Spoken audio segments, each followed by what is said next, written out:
They told me not to eat much that day, as if my hunger was a fault I had to hide.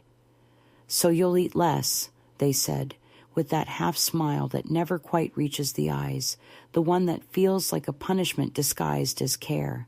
But the truth was, they starved me all day. I watched them eat around the table, the clinking of cutlery sounding sharper against the silence that settled over me like a heavy fog. I was there, but not there, invisible, an afterthought, a ghost in the house where I had lived so many years. I was 79 years old and living alone now, in a small rented room behind a stranger's house, where the stray dog I rescued waited every afternoon by the gate, hopeful for the scraps I could spare. I fed that dog with the groceries they barely let me touch, and in feeding him, I fed a part of myself that was starving in ways no one ever noticed or acknowledged. I remember that morning with piercing clarity, how my daughter's voice had that clipped edge as she told me what I was allowed to eat, the portion sizes strictly measured, as if I were a child or a patient in a hospital. They insisted it was for my own good, that my health depended on it. But health, I learned, could be used as a weapon, a way to control without admitting cruelty, to starve without confessing neglect. That day, the house was filled with the smells of roasting chicken and fresh bread, scents that teased and mocked the emptiness inside my own plate. The children laughed and passed dishes, the table bustling with warmth and noise, all of it leaving me colder than any winter wind that ever brushed the window panes. They never looked at me, not really, and when my eyes sought theirs, I was met with avoidance or irritation, as if my hunger embarrassed them. I had once been the one to prepare these meals, to set the table and keep everyone fed, and now I was reduced to watching from the edges, a silent watcher in a scene that no longer included me. There were moments that day when I considered speaking up, when I thought maybe if I asked, pleaded even, someone might notice the hollow ache inside me and reach out with kindness. But those moments passed quickly, swallowed by a lifetime of knowing that my words would be dismissed or twisted, that asking would make me a burden, a troublemaker, a woman who could no longer manage her own needs. Instead, I found solace in small acts of quiet rebellion, slipping a crust of bread under the table to the dog who had started visiting my window each afternoon, sharing with him what I could not have. Feeding him became a ritual, a way to claim some measure of agency in a house where my voice had grown faint, and my body felt more like a vessel for neglect than a person deserving of care. I was no stranger to hardship. Life had worn its marks on me, lines etched deep by years of work, loss, and resilience. But nothing had prepared me for the slow starvation of being present yet unseen, fed yet left hungry in the company of those who should have been my family. The contrast between the abundance around me and the scarcity I was forced to endure was a wound that festered in silence, a quiet violence that chipped away at my sense of worth and belonging. I was 79 years old, with hands that had cradled generations, a heart that had given everything, and a spirit that still flickered, despite the coldness that surrounded me. Yet in that house, with its locked pantry and whispered judgments, I felt myself shrinking, becoming less and less until I was almost nothing. Now, living alone with Mercy, the dog I had saved from neglect, by my side, I am learning to rebuild what was broken. The groceries I buy with my own money fill my small kitchen with sense of nourishment and comfort, reminders that I am still here, still capable of choosing for myself. Feeding Mercy is more than caring for a creature in need. It is an act of reclaiming my dignity, a quiet declaration that I refuse to be starved into silence.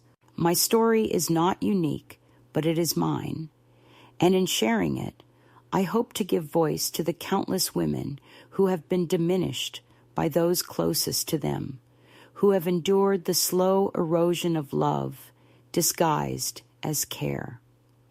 Hunger is not always visible. It is not always about food.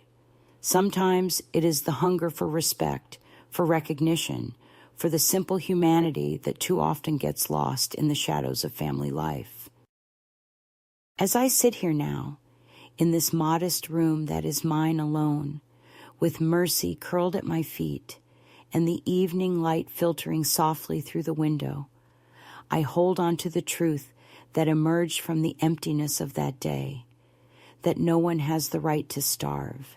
You not of food, not of love, not of presence, and if they try, you must find your own way to feed the parts of yourself they have tried to wither. For me, that way was in the quiet eyes of a dog who understood hunger without words, in the small kindnesses I could still offer and receive. This is where I begin to tell my story. A story of starvation, yes, but also of survival, of resistance, and of the slow, steady return to life. The moment I realized something was truly wrong was the day they told me there wasn't enough food to go around. It was a quiet morning, the kind that starts with the slow creak of floorboards and the distant hum of the television downstairs. I was sitting at the kitchen table, waiting for breakfast, hoping for a bowl of oatmeal or at least a warm cup of tea, something to steady my shaking hands and ease the ache in my joints. Instead, my daughter stood in the doorway, holding a small plate with a sliver of boiled chicken and a few wilted greens. She looked at me with an expression I couldn't read, neither pity nor warmth, but something colder, something that felt like judgment wrapped in obligation. "There's only so much chicken today," she said quietly, almost as if she was confessing to a crime. "The kids had seconds. You'll have the soup." I nodded, though my throat tightened, and I swallowed down the lump that rose in my chest. Soup was thin, watery, barely more than hot water with a few floating pieces of carrot. I spooned it slowly, tasting the faint bitterness, and tried not to let my eyes stray to the table where the rest of the family ate in lively chatter, full plates steaming with food I was no longer entitled to. This was not an accident. I understood that then with the sharp clarity that only betrayal brings. It was a calculated omission, a deliberate decision made behind my back, with whispers exchanged when I wasn't looking, and closed doors behind which my name was spoken in tones that didn't invite me in. For days leading up to that morning, I had sensed the subtle shifts, the way the pantry door was locked tighter, the suspicious glances when I reached for a snack, the hushed phone calls that stopped when I entered the room. It was as if I had become a problem to be managed rather than a mother or grandmother to be loved. The betrayal was not a single act, but a slow unraveling, a tightening noose woven from small exclusions and silent erasures. Yet this morning's rationing was the moment it became undeniable. They starved me all day, not just of food, but of dignity, of recognition, of the basic kindness a family owes its own. After breakfast, I retreated to the living room, clutching my thin sweater tighter around my frail frame. The sun streamed weakly through the curtains, casting patterns of light and shadow across the faded carpet, and I let myself listen to the sounds of their lives moving on without me. The laughter of children, the click of dishes, the murmur of voices in the kitchen, all carried a note of exclusion, a reminder that I was no longer part of the chorus, but an echo fading into the background. I thought of my own mother, of how she had fed us through wars and winters, how she had held her family together with the strength of her hands and the warmth of her heart. And here I was, starved in my own home, made to feel as though I were a guest at best, a burden at worst. I remember the afternoon when the final line was crossed. It was late, the sun dipping low behind the trees, and I had sat quietly in my chair, watching the shadows lengthen. My daughter came in with a small notebook in hand, her eyes scanning a list she had clearly been updating with meticulous care. She glanced at me and said, "I'm keeping track of everything, Mom. It's for your health, to make sure you get what you need without overdoing it." The words stung because I knew they were true and false all at once. They were keeping track, yes, but not to nurture or protect, to ration and restrict. The pantry was no longer a place of nourishment, but a vault I was barred from opening.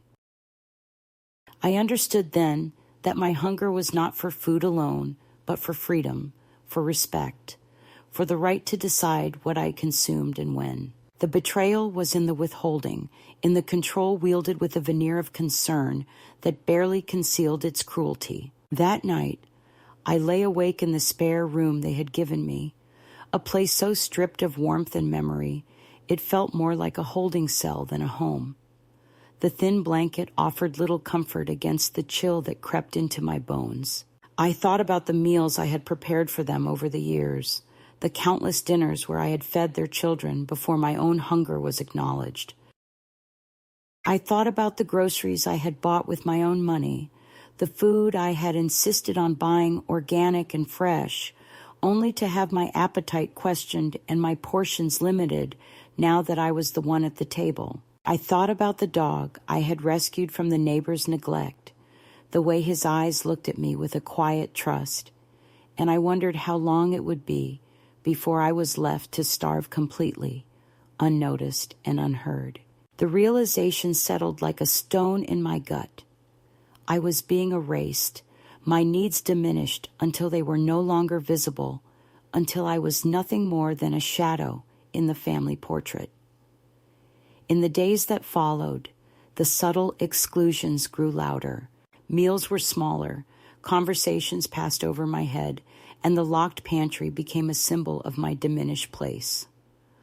I watched as they organized their lives without me, deciding what I could eat, when I could rest, even how I should behave. The betrayal was total, yet it wore the mask of normalcy. No one raised their voice, no one accused, no one apologized. It was the slow strangulation of love, the quiet violence of a family that had decided I was no longer a priority, that my hunger was a problem to be managed rather than a call to be answered. Yet amid the pain, something inside me began to stir. The hunger they imposed became a catalyst for something else, a refusal, a spark of rebellion.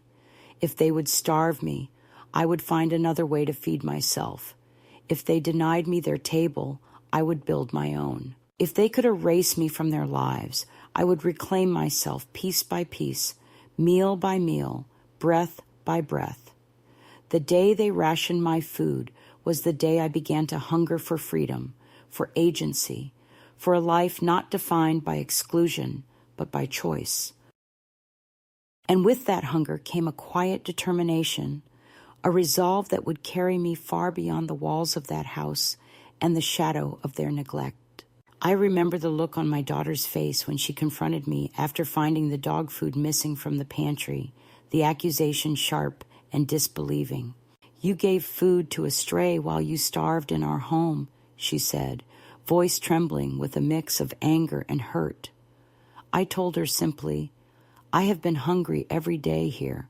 I fed the dog because he needed it, because I needed to give something to someone." Her eyes flashed with something like fury, but I held my ground. That moment was a turning point, the unmasking of the betrayal, the acknowledgement that what I endured was no accident, no misunderstanding, but a deliberate choice made by those I once trusted. From that day, I knew I could no longer wait for their kindness or their recognition. I had to take what was mine, to find nourishment where they refused to give it. The catalyst that starved me all day was the moment I understood that survival was no longer about endurance alone, but about reclaiming my right to be seen, to be fed, to be loved. It was the beginning of a journey away from neglect and toward freedom, a journey marked by quiet acts of resistance and the fierce assertion of self. In the face of starvation, I found a hunger for life, a hunger that no one could take away.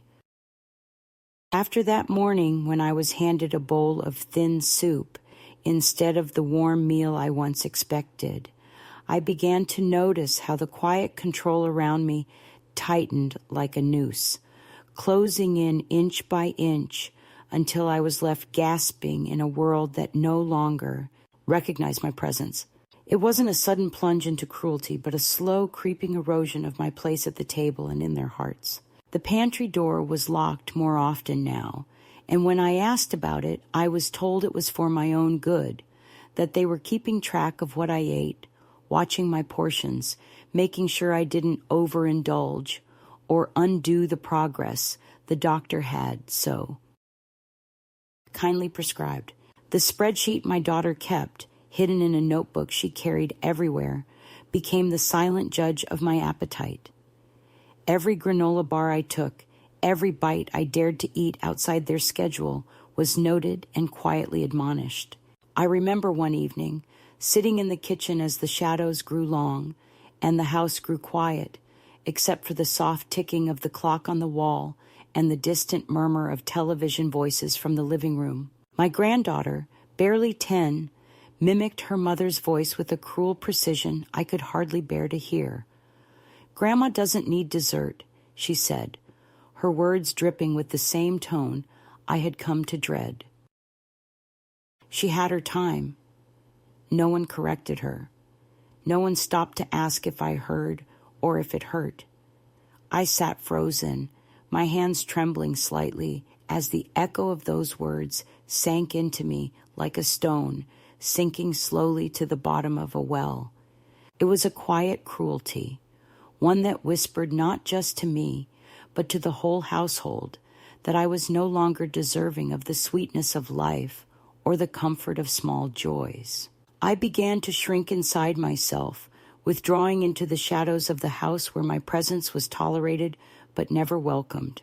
The locked pantry was more than just a barrier to food.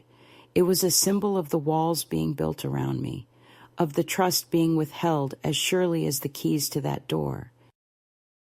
My daughter's meticulous record-keeping was a daily reminder that my autonomy was slipping further away. It wasn't enough that I was no longer allowed to choose my own meals. Now, even the moments I was permitted to eat were regimented and scrutinized. The food I once prepared with care for my family was now rationed like medicine, measured out in portions that felt more like punishment than nourishment.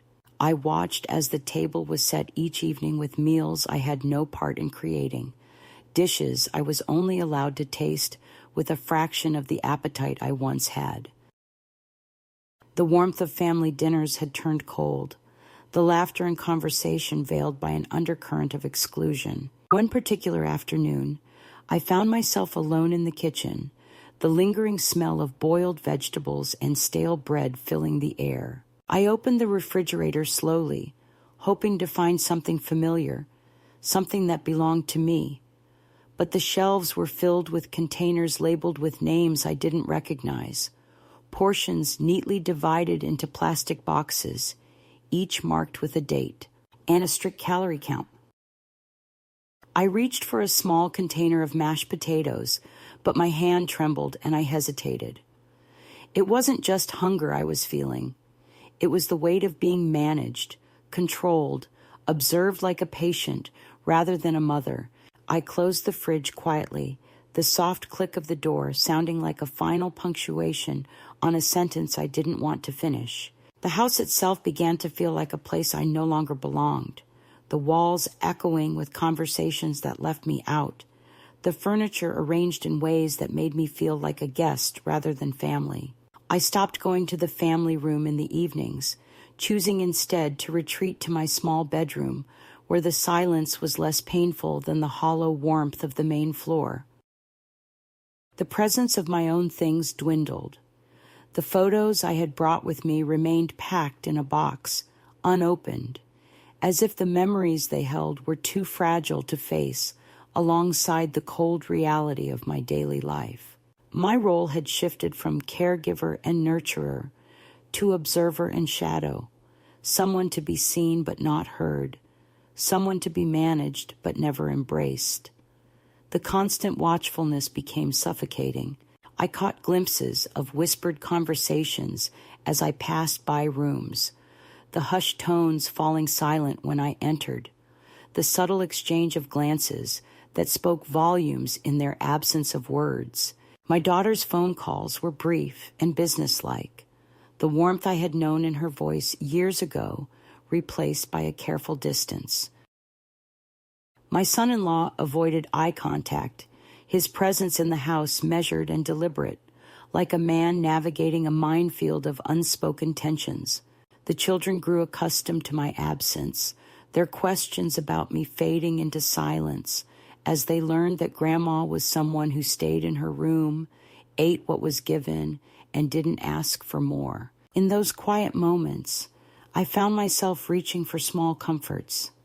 A cup of tea made just the way I liked it, a worn sweater that smelled faintly of home, a book whose pages held the promise of escape. But even these were tinged with sadness, reminders of a life that had slipped through my fingers like sand. I thought often about the dog who came to my window each afternoon, a scruffy mutt with wary eyes and a gentle soul. He was the one constant in my days, the one creature who didn't judge or measure my worth by the food I ate or the role I played. I began slipping bits of leftover rice, cheese, and scraps through the window for him, feeding him as if I were feeding a part of myself that had been starved too long. This small act of kindness became a lifeline, a way to reclaim some semblance of agency in a world that had shrunk around me. Despite the growing isolation, I held on to moments of quiet rebellion. I resisted the urge to disappear completely, to give in to the slow erasure that threatened to consume me. I kept a journal hidden beneath my mattress, where I wrote down memories, dreams, and small plans for a life that might one day be mine again. I found solace in the routines I created. The morning walk to the corner store, the slow folding of laundry, the ritual of feeding the dog. These acts, though small, reminded me that I was still here, still capable of choosing, still worthy of care and respect. Yet, the escalation of control was relentless. The locked pantry became the battleground where trust was broken and my will tested. I was accused quietly of hoarding or sneaking food, of being ungrateful or difficult. The accusations were never loud, but their impact was profound. Each one chipped away at my confidence, making me question my own judgment and the validity of my needs. I was made to feel as though I were the problem, the obstacle to the harmony of the household. But beneath the surface, a quiet fury grew, not one of anger, but of determination. Determination to find a way out, to reclaim my dignity, to feed myself in every sense of the word. As the days turned into weeks, the lines between love and cruelty blurred, and I realized that the greatest violence I endured was not the withholding of food alone, but the withholding of my humanity. I was being starved not only of nourishment, but of presence, of voice, of choice.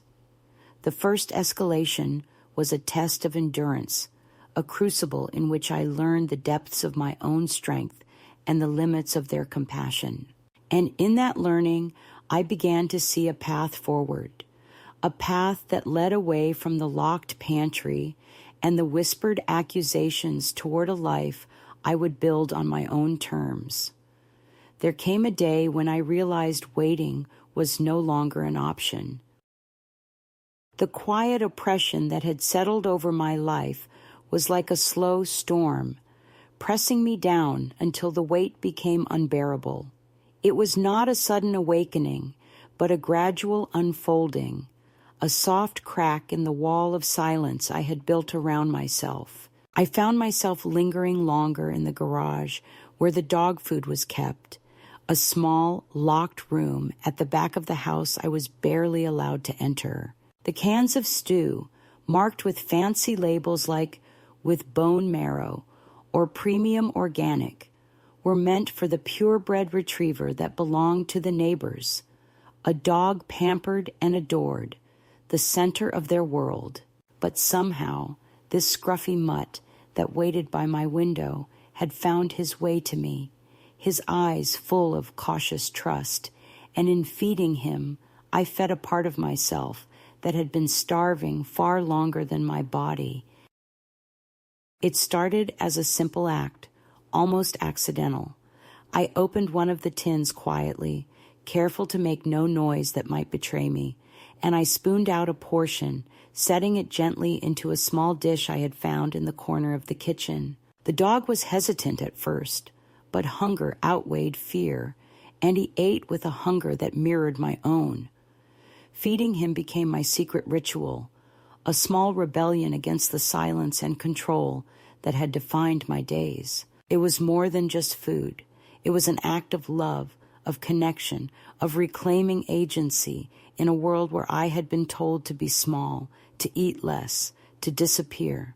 I began to slip bits of cheese, scraps of bread, and little treats to him whenever I could, hiding the evidence in my coat pockets, sharing what was denied to me. In those moments, the dog was not just a stray but a companion, a witness to my refusal to be broken by neglect.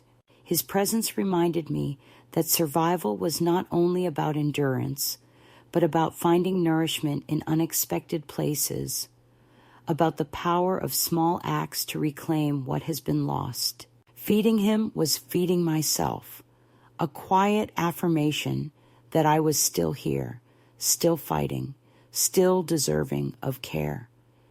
This shift in my daily routine sparked something deeper within me.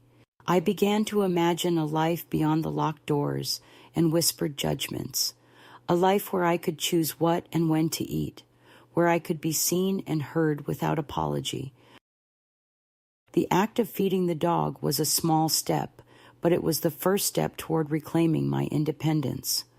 It was a crack in the cage that held me, a sign that I was beginning to break free from the invisible chains of control. I started to take more walks in the neighborhood, using the excuse of needing fresh air or a change of scenery, but really seeking out places where I could breathe freely, where no one monitored my movements or my appetite.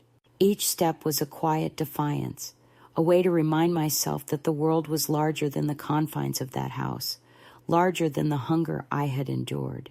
I noticed the small kindnesses along the way. A neighbor's nod, the scent of blooming flowers, the warmth of the sun on my face.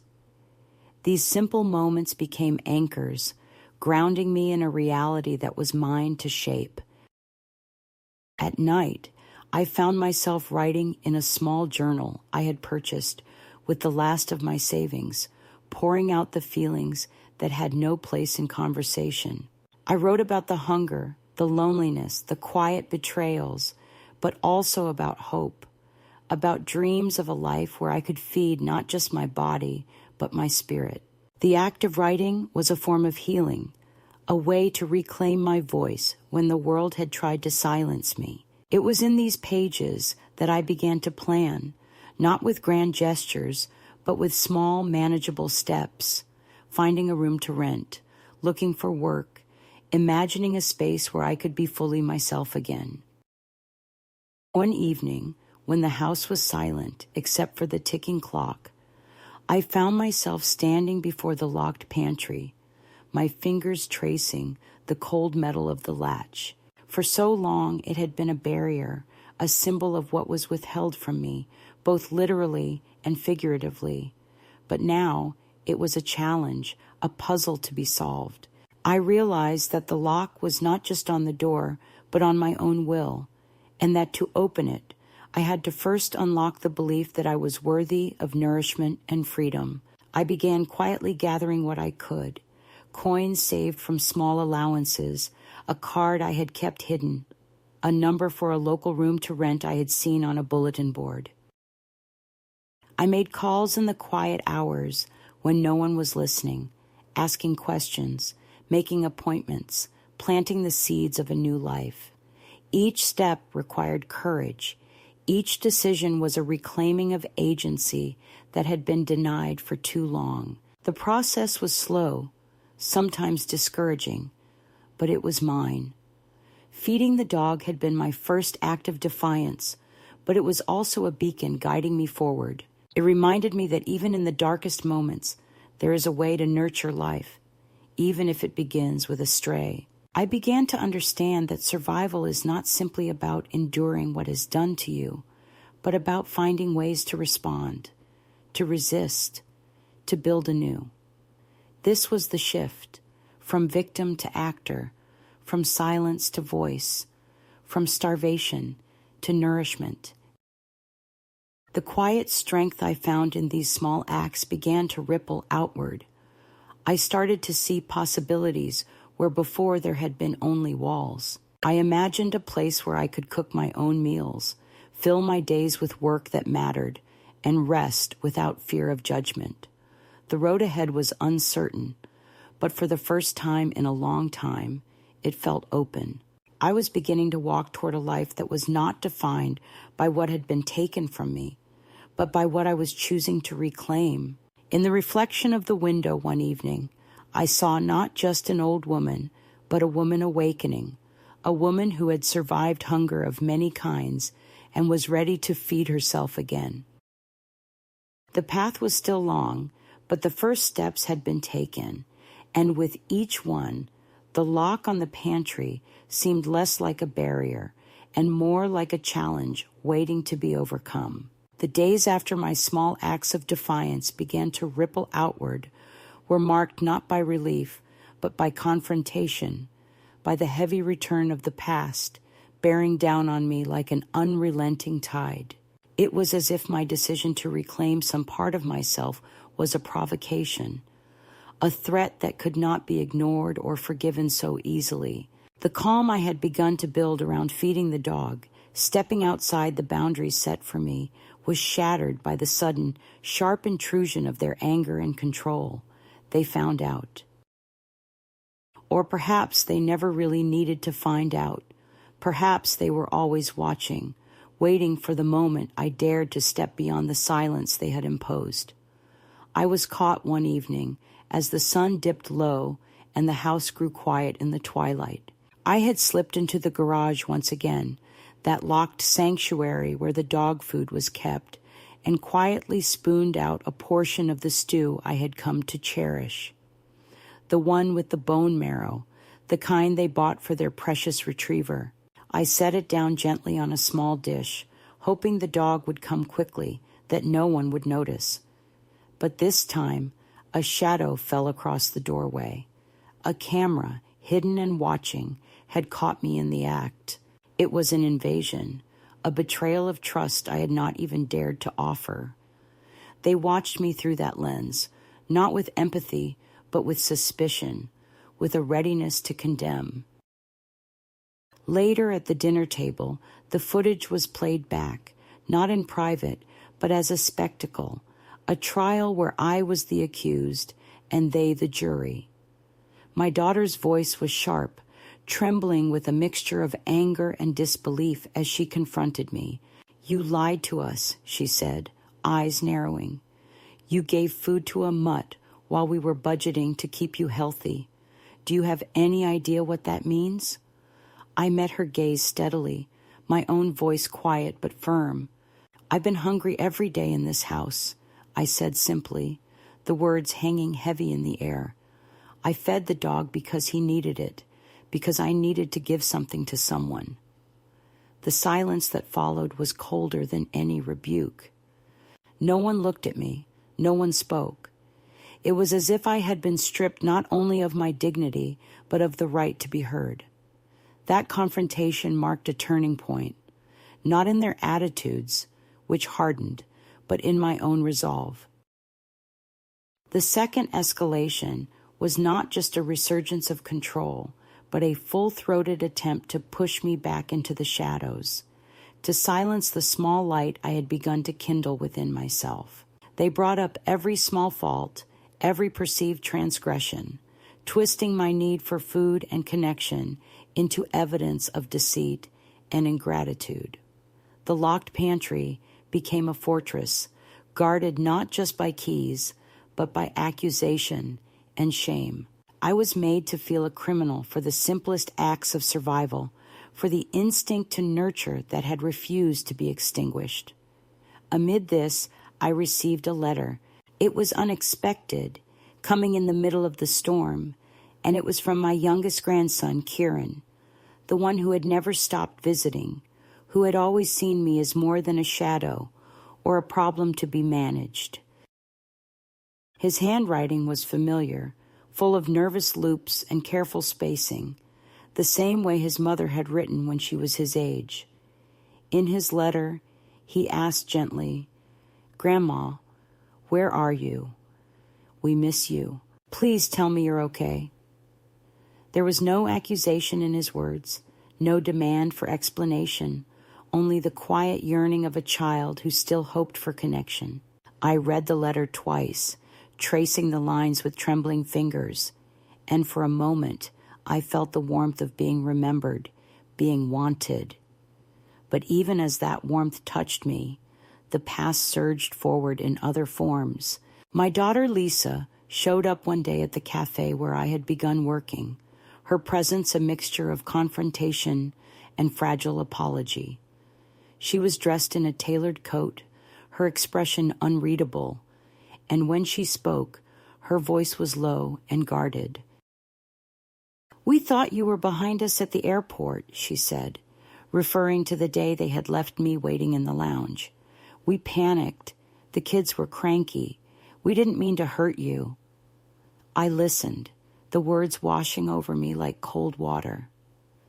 8 hours of waiting, 8 hours of silence.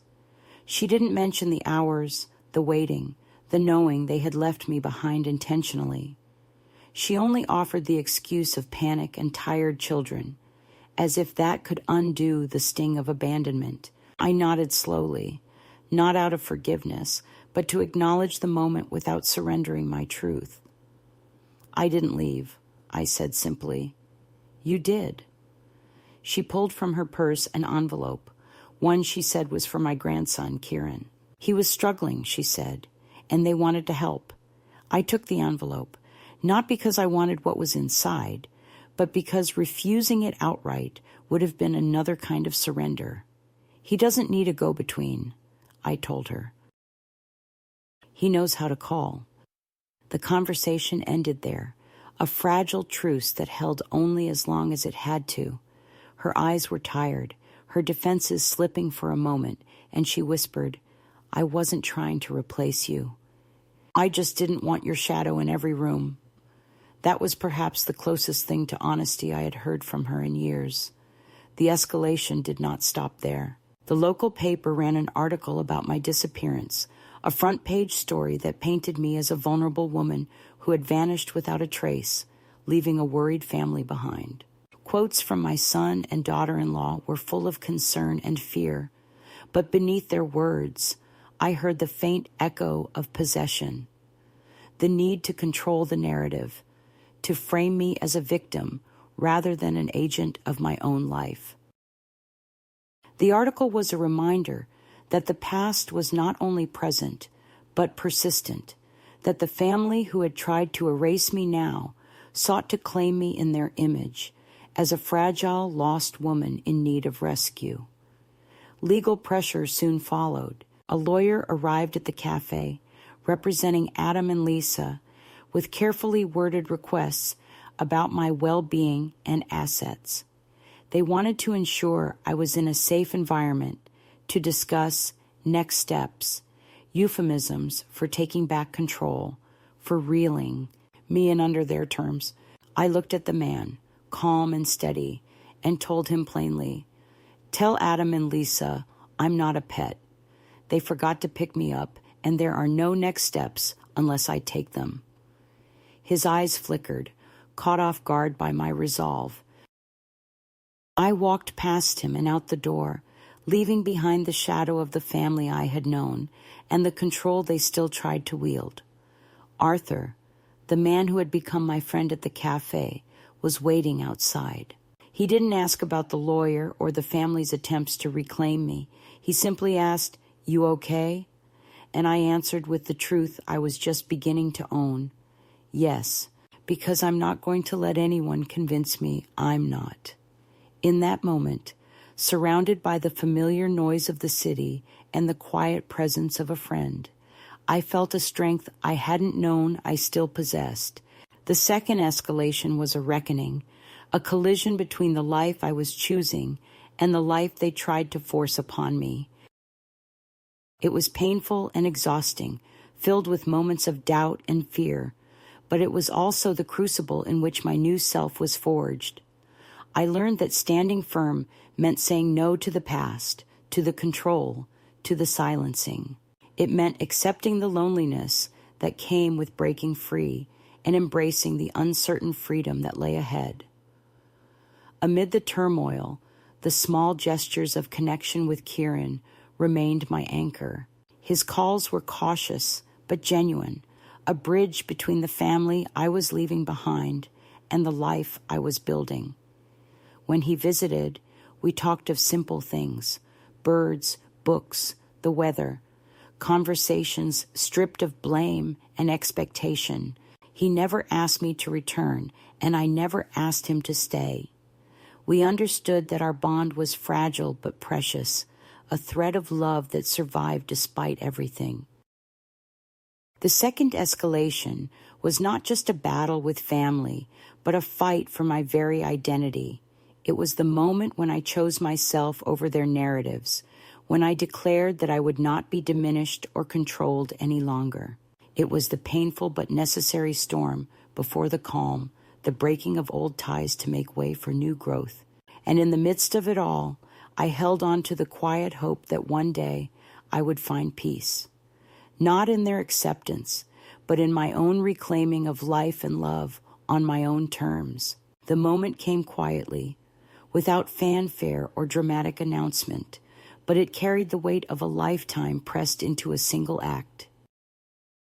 After months of being controlled, watched, diminished, and dismissed, I finally took a step that was both terrifying and liberating.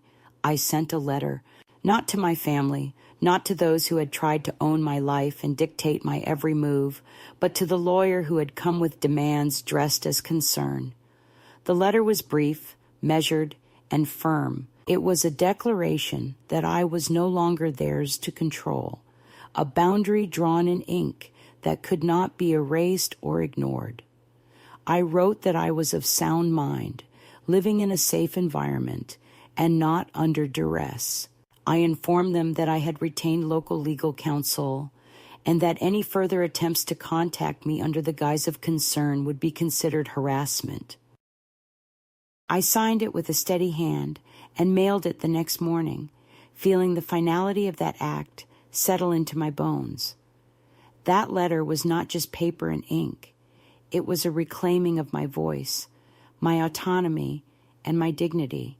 It was the culmination of all the small rebellions, the quiet defiance of feeding a stray dog, the refusal to be starved or silenced, the steadfast refusal to return to the shadows of neglect. It was the moment I took control of my story, refusing to be written into a narrative of victimhood or pity.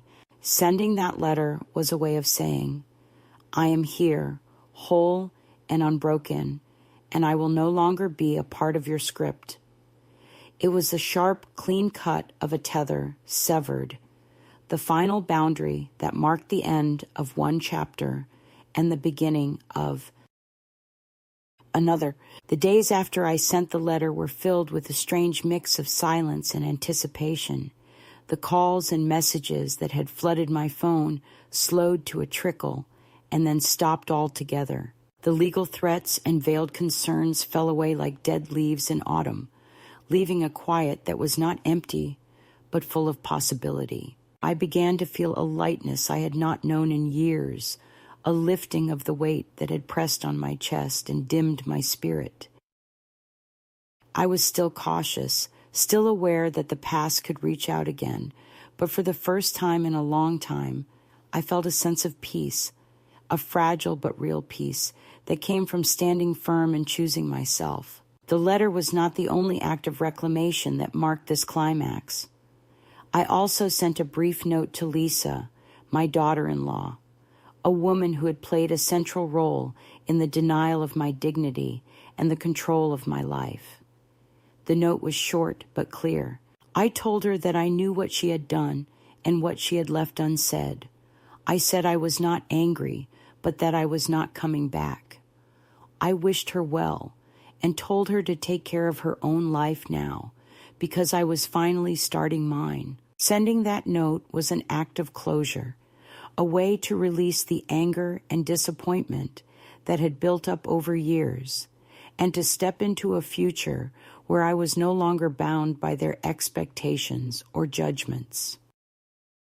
That evening, as I sat on the porch of the small house I now called home, wrapped in a quilt and watching the moon rise, I felt the truth of what I had done settle around me like a warm embrace.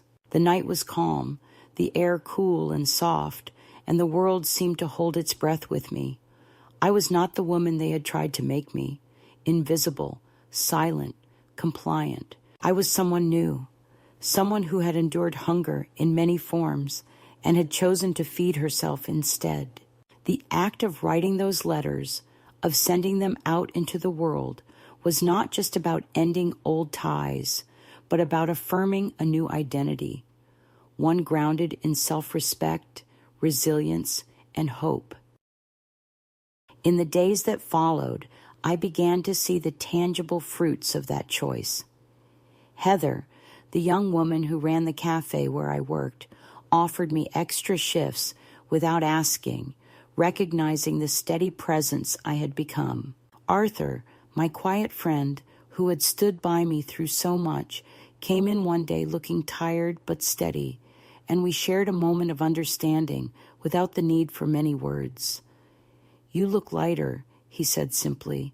I smiled and told him about the letter, the one I had written and sent, the one that marked the turning point. He nodded, saying, "Sometimes it's the unsent ones that change everything. Sometimes it's the ones you send without waiting for a reply." His words stayed with me, a reminder that not all acts of courage are loud or public, but that they carry power nonetheless. At home, the house smelled of garlic and simmering sauce, the simple comfort of a meal prepared with care and without fear. Franklin, the cat who had adopted me, curled up in my lap, purring softly, as if he understood the quiet triumph of this moment. Joyce, my roommate and friend, looked up from her knitting and smiled, saying, "You look smug again." I laughed, a full, genuine laugh that surprised me with its ease. It was the laugh of a woman who had faced down years of neglect and had come out the other side, stronger and more whole. That night, as I wrote in my journal, I reflected on the journey that had brought me to this point, the hunger, the betrayal, the small acts of defiance, the moments of despair and hope. I wrote about the power of saying no, of setting boundaries, of choosing oneself even when it feels impossible. I wrote about the freedom that comes from reclaiming one's voice and the peace that follows when the past is no longer allowed to define the present. The climax of my story was not a single dramatic event, but a series of quiet, determined choices that added up to a life reclaimed. In sending those letters, I had not only closed a door, but opened a window to a new world, one where I was no longer waiting for permission or forgiveness, where I could feed my body and soul without shame, and where I could live fully and freely on my own terms. It was the moment I stepped out of the shadows and into the light of my own making. The moment I stopped being a ghost in my own life and became a woman who had learned to stand tall again.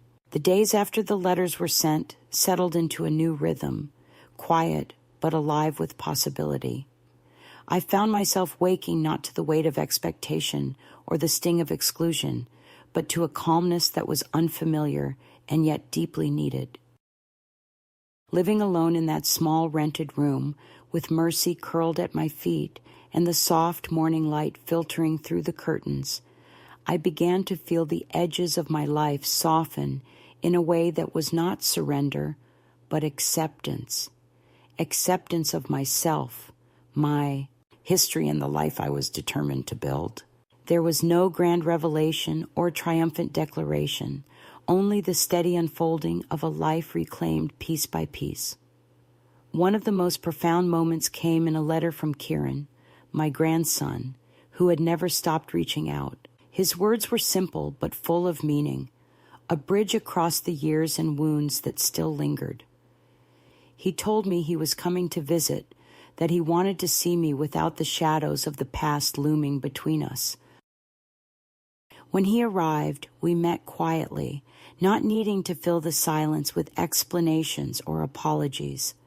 We spoke of small things, the changing seasons, the books we were reading, the birds that visited the garden. There was no rush, no pressure, only the gentle rebuilding of a connection that was fragile but precious.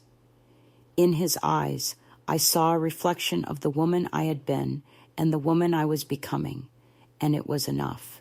Life took on a new shape in those weeks and months. I settled into my work at the cafe, where the rhythm of mornings and the steady flow of customers gave me a sense of purpose and belonging. Heather, who had once been a stranger, became a friend who saw me not as a relic of the past, but as a woman still capable of growth and contribution.